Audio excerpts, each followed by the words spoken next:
Olá a todos, estamos de volta com o Dr. Retina. Nos últimos anos, duas siglas invadiram as conversas, os consultórios e até as manchetes: Ozempic e Mounjaro. São medicamentos desenvolvidos para diabetes, mas que ganharam enorme visibilidade pela perda de peso acelerada. E como sempre acontece na história da medicina, quando um tratamento muda o corpo, ele também pode influenciar a saúde dos olhos. E justamente sobre esse tema, que mistura metabolismo, retina e uma boa dose de prudência, que vamos conversar com o Dr. Rodrigo Jorge, especialista em retina e professor da Faculdade de Medicina da USP em Ribeirão Preto. Vamos falar sobre o que se sabe e o que ainda está sendo estudado e por que alguns pacientes precisam redobrar a atenção ao iniciar esses medicamentos.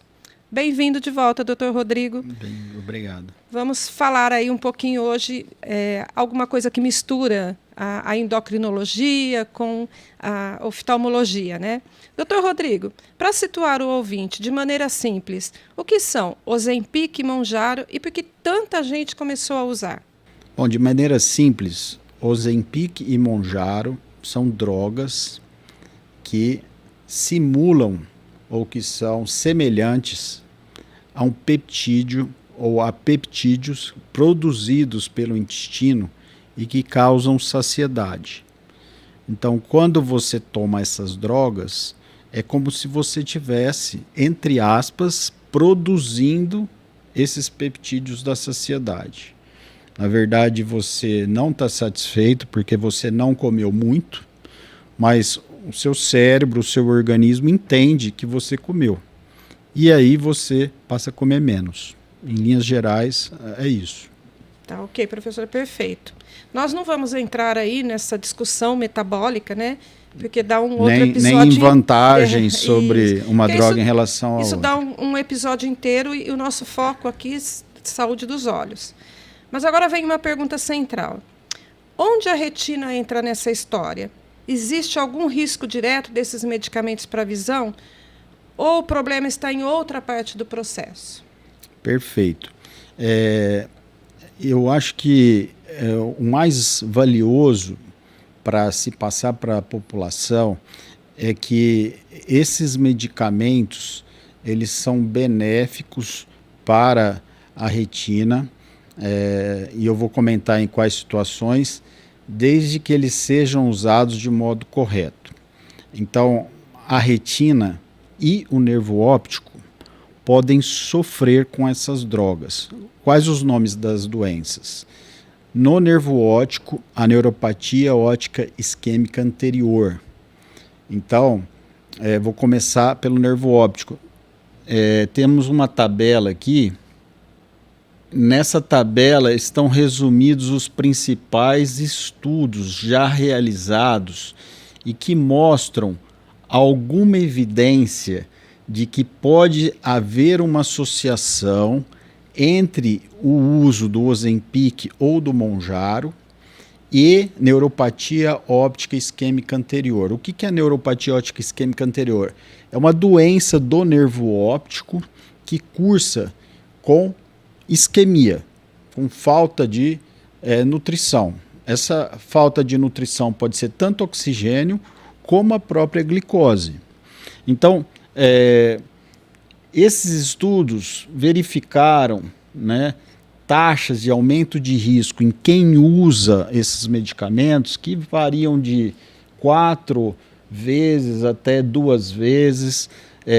Alguns estudos não viram grandes aumentos, mas de uma forma geral, traduzindo o que eu pude ler na literatura até agora, existe uma chance aumentada, porém ainda extremamente baixa, menor do que um caso para 10 mil por ano. Tá? Então são riscos extremamente baixos, mas realmente parece que ele é um pouco aumentado, em torno de 1,7 a 2 vezes mais frequente nos pacientes que usam esses medicamentos em relação a quem não usa. Tá. Tá? A grande crítica para esses estudos, falando-se de neuropatia ótica isquêmica anterior, é que eles não excluíram os pacientes diabéticos, os pacientes com doenças vasculares. E foi feito todo um tratamento estatístico para tentar tirar o peso dessas doenças que, de uma certa forma, também podem contribuir para a gênese da neuropatia ótica isquêmica anterior. Outra doença que pode piorar, dependendo da forma como o paciente usa esses medicamentos, é a retinopatia diabética. Tá. Então, pacientes que têm uma queda muito abrupta, o que é uma queda abrupta? Ele tem uma hemoglobina glicada, que é um marcador de glicemia, de saúde glicêmica, de 8%, que é alta. E ele, de repente, cai para 7% em um mês. Então, quedas acima de 1% na hemoglobina glicada são podem ser prejudiciais, tá? E o paciente corre um risco muito grande de ter uma piora na doença se ele já tiver algum grau de retinopatia.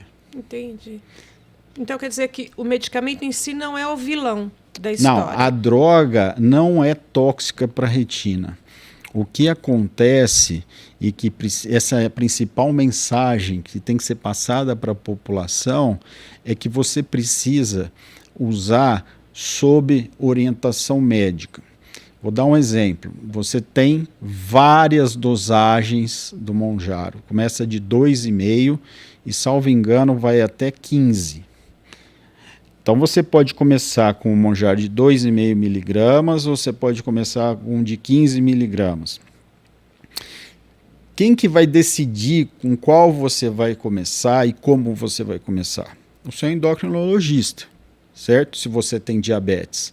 Ou um profissional que esteja afeito e que seja capaz de monitorar esses índices para que você não tenha uma redução súbita da glicose no sangue a ponto de machucar o nervo óptico ou a retina, principalmente nos pacientes diabéticos.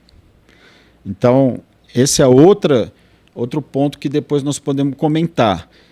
Esses medicamentos foram inicialmente desenvolvidos para pacientes diabéticos e agora estão sendo usados para obesidade. Tá, ok. Professor, então, essa dinâmica metabólica aí é que pode impactar aquilo que a gente já falou em outros episódios, a microcirculação ocular. Perfeito. Aí é que está o problema. Exatamente. Então, vamos supor um paciente que esteja com uma glicemia de 300. A retina dele e o nervo óptico, eles estão acostumados com um regime de alta oferta de glicose no sangue. Pode ser que não esteja entrando muito bem para dentro da célula. De repente, você começa a usar essa droga e a glicemia dele cai para 80, para 90, de um mês para outro. Algumas células, as células da retina e do nervo óptico podem sofrer e, no caso do nervo óptico, a manifestação pode ser a neuropatia ótica isquêmica anterior. Tá, okay. No caso da retina, uma piora da retinopatia diabética.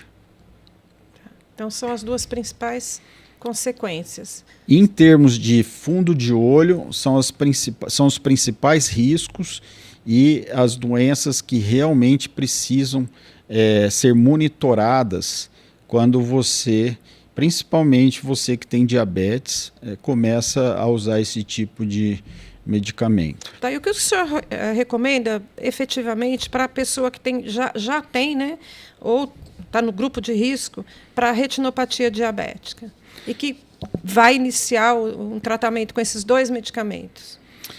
O que eu recomendo é que procure um profissional que oriente uma redução gradual da glicemia. Então, mais uma vez, não adianta você ir lá na farmácia, comprar a droga que está mais em conta, na dosagem mais em conta, fazer um cálculo, olha, vou pegar essa aqui que vai dar mais doses por mês e vai ser o mais barato. E às vezes você pega uma dose muito alta para o começo, para aquela fase. E às vezes você acaba tendo esse efeito colateral que eu comentei. Então, a orientação é ir com parcimônia, ir com calma e reduzir paulatinamente, vagarosamente a glicemia. Você não precisa passar de uma glicemia extremamente alta para uma glicemia para baixo de 100 em um mês. Como nós já comentamos em outros episódios, não apenas a hiperglicemia pode ser prejudicial para a retina e para o nervo óptico, como também a hipoglicemia pode ser prejudicial para a retina e para o nervo óptico. No caso do nervo óptico, a manifestação é a neuropatia óptica isquêmica anterior, como a principal complicação dessa queda abrupta da glicemia. E no caso da retina, pode ser o aparecimento da retinopatia diabética em alguns pacientes ou a piora da gravidade da retinopatia em quem já tem essa doença. Tá, okay. E para quem não tem, mas vai começar a usar o medicamento para emagrecer, também tem motivo para se preocupar? Com certeza. Nesses estudos que nós comentamos, existiam grupos de pacientes que eram obesos e que tiveram neuropatia óptica isquêmica anterior. Usando o medicamento. Usando o medicamento. Então, esses pacientes, além do detalhe de que muita gente tem hiperglicemia, é obesa, tem hiperglicemia e não sabe. Tá. Então, esses pacientes também, né, podem ter uma queda da glicemia, né, e podem ter neuropatia óptica isquêmica anterior. Então, esses estudos, quando eles foram controlados e quando for retirado o fator diabetes, também foram encontrados pacientes que tiveram neuropatia óptica isquêmica anterior. E a gente sabe que muitos pacientes que são obesos, ou eles estão pré-diabéticos, ou eles vão se tornar diabéticos. Então, essa linha é muito tênue. Então, o aviso ele tem que ser para a população em geral que tem obesidade. Tá, ok. Né? Professor, então a orientação, além do acompanhamento com o endocrinologista, é que ele procure também um oftalmologista, que essas pessoas também procurem um oftalmologista para acompanhar.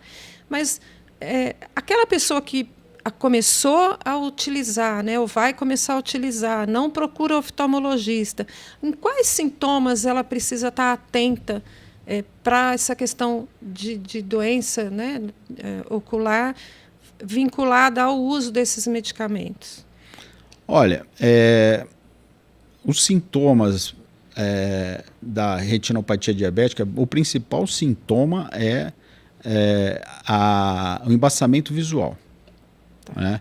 Então, se o paciente começar a usar esse tipo de medicamento e alguns meses depois ele começa a ter embaçamento visual, e ele for obeso ou diabético, ele deve procurar um oftalmologista. E no caso da neuropatia óptica isquêmica anterior, normalmente surge uma mancha no campo visual, um escotoma. Né?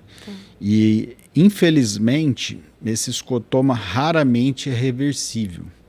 E ele pode ocupar ou a metade de cima do campo visual ou a metade de baixo do campo visual. Então, atenção a qualquer mudança. O ideal mesmo é ir antes. O ideal mesmo é a prevenção. Tá? O profissional adequado para se procurar quando você fala em metabolismo é o endocrinologista.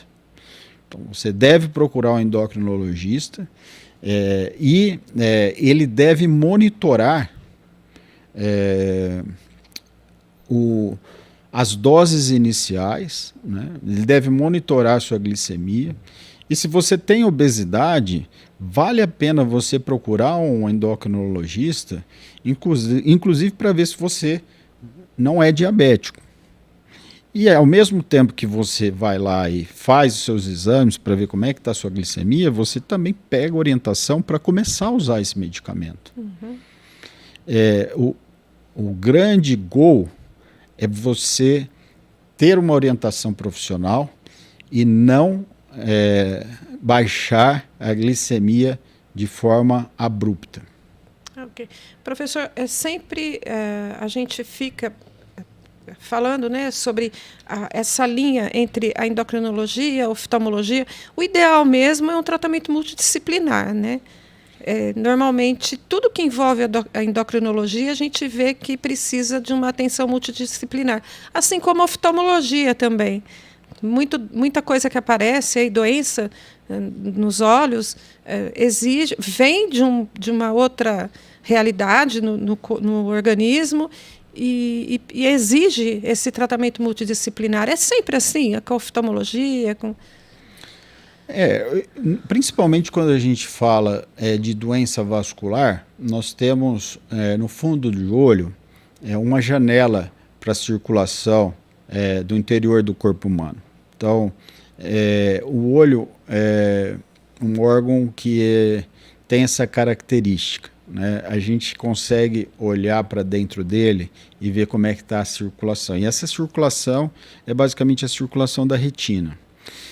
Como o diabetes e tudo que a gente está falando aqui são doenças que acabam afetando a circulação de tecidos, né? A gente usa muito o fundo de olho para monitorar essas doenças. E o endocrinologista, ele trata a doença e o paciente como um todo, né? Eu sempre costumo fazer a seguinte associação: você tem uma goteira. Então, o oftalmo, ele vai colocar o balde para não molhar a sala, certo? Mas quem troca a telha? Quem troca a telha é o paciente junto com o endocrinologista. E eles vão atuar no problema. Se você não controlar a glicemia, se você não cuidar do diabetes, você vai ter cada vez mais inchaço da retina, cada vez mais hemorragia, ela só vai piorar. Aí, o que o oftalmo tem que fazer, o especialista em retina? Ele tem que fazer laser, ele tem que fazer injeção de remédio dentro do olho, ele tem que dar colírio para baixar, às vezes, a pressão do olho. Então, o especialista, o oftalmologista, ele trabalha com o endócrino. Ele fala assim, olha, a situação da circulação não está boa. Aperta o pé no controle da glicemia, porque está piorando, né?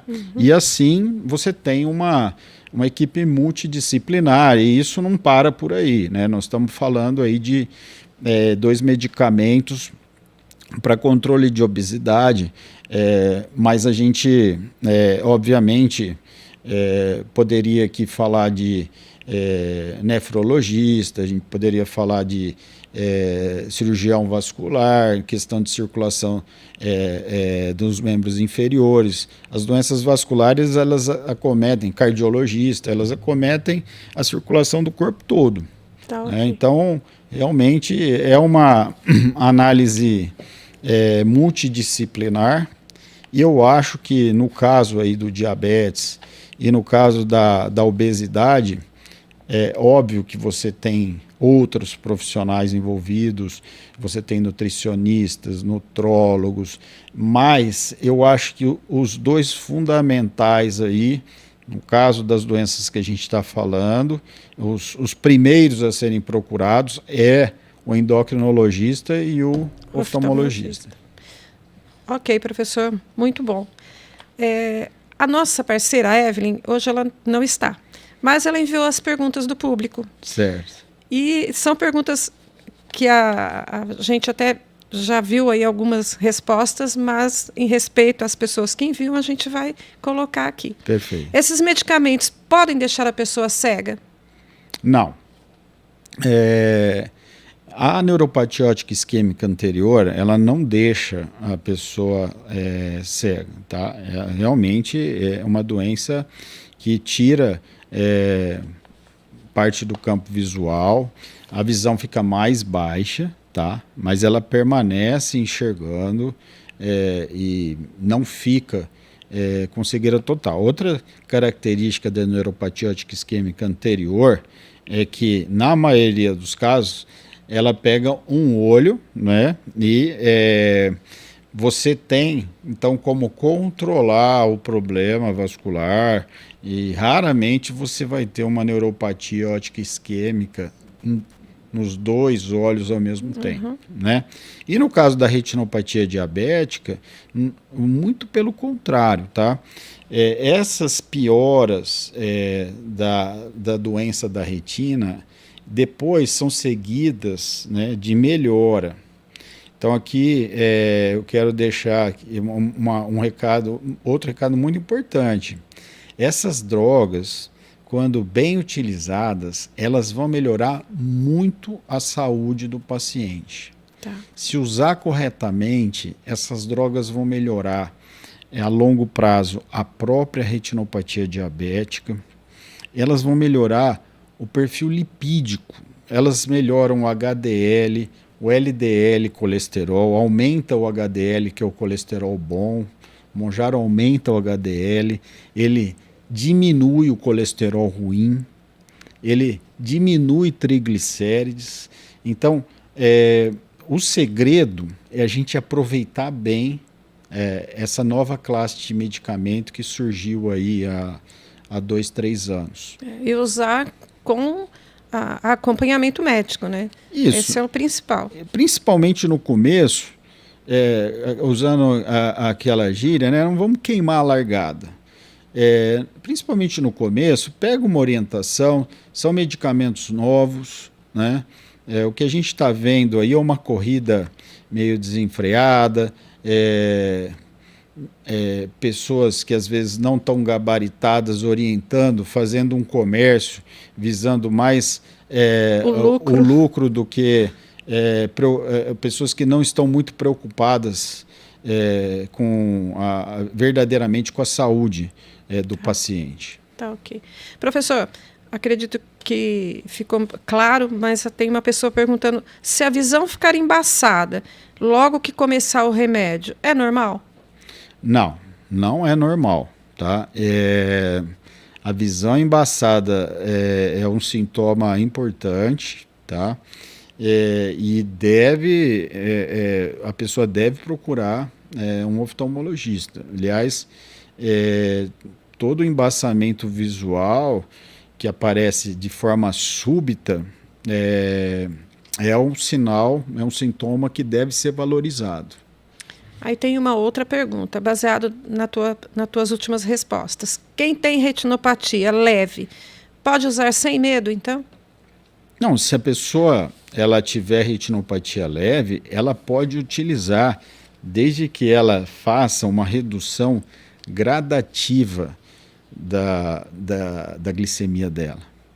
Então os estudos já mostraram, né? Eu vou até repetir, você não deve diminuir mais do que 1% da hemoglobina glicada por mês, né? Então, se você tiver um monitoramento adequado, né, por parte de um endocrinologista, a chance de você ter a piora da retinopatia diabética é muito pequena. E depois dessa piora, depois que você faz depois que vem a perda de peso, só vem coisa boa. Então, nessa fase que você começa a diminuir, faça isso de forma controlada, porque depois vem muita coisa boa, vem muito benefício, vem estabilidade, muitas vezes, né, você consegue até estacionar a doença na retina, né? Vários estudos mostram que o bom controle glicêmico, né? Não controle glicêmico rápido, mas o bom controle glicêmico a longo prazo é a principal arma contra as complicações da retinopatia diabética, né? A gente sabe que quem controla a longo prazo se dá muito bem. Quem não controla, infelizmente, se dá muito mal. E esses medicamentos vieram para ajudar o paciente a ter bom controle. Então, o nosso alerta aqui é só para que você saiba usar a medicação. Usar ela corretamente só vai trazer benefícios. O que está acontecendo, infelizmente, é uma corrida direto na farmácia. A pessoa está fazendo uma conta de quantos miligramas fica mais barato. Esse aqui eu pego e uso tantas vezes, por tantos meses. Esse aqui, então vou comprar o mais forte. Vou comprar o mais forte porque vem mais droga por um preço menor. E aí ela começa com uma dose extremamente forte, submete o seu organismo a um trauma metabólico desnecessário e às vezes ela colhe algumas complicações. No caso da retinopatia diabética, a maioria delas é reversível, mas no caso da neuropatia óptica isquêmica anterior, por exemplo, ela não é reversível.